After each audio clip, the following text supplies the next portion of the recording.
lang kasimple guys magtanim ng pomon.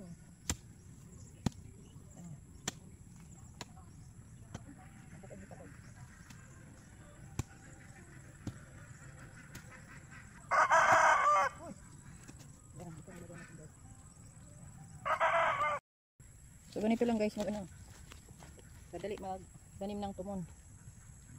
So binungkal ko na dahan guys yung lupa. So di mahirap itanim guys, madali lang. Ito pala yung itatanim ko ngayon guys kasi mahal na sa isang bilog 50 per kilo na guys. So magtanim na ako para hindi na gumastos ng malaki. Kasi pag hindi tayo didiskarte, kukulangin talaga yung income natin guys. Diskarte lang tayo. Dito pala siya itinanim ko sa mais na para dobling kita. Dito sa bukid guys, ang daming trabaho. Kung gusto mo lang makapera, tiyaga lang.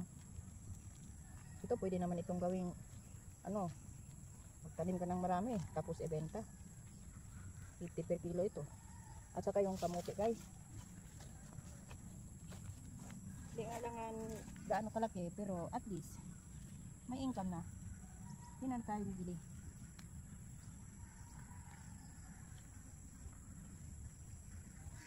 So ganito lang kadali guys magtanim.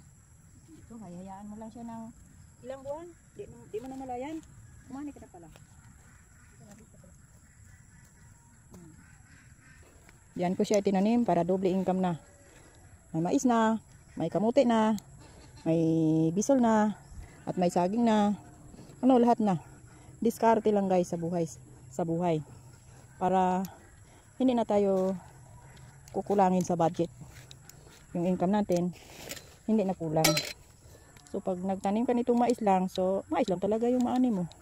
Pero kung magdiskarte ka talaga, mais at saka yung sa gitna, pwede naman yon kamote or bisol, tumon. O yan, kaya yan. Mais, yun sa gitna, tumon. Saka may malunggay na. May papaya na din. Dito o. So diskarte talaga sa buhay.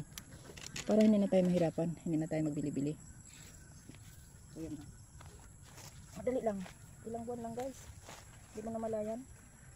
May bunga na pala. Gaya ng kamanting ko guys.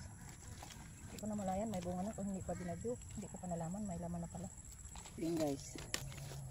Malapit na ako matapos guys, magtanim. Walang kahirap-hirap guys.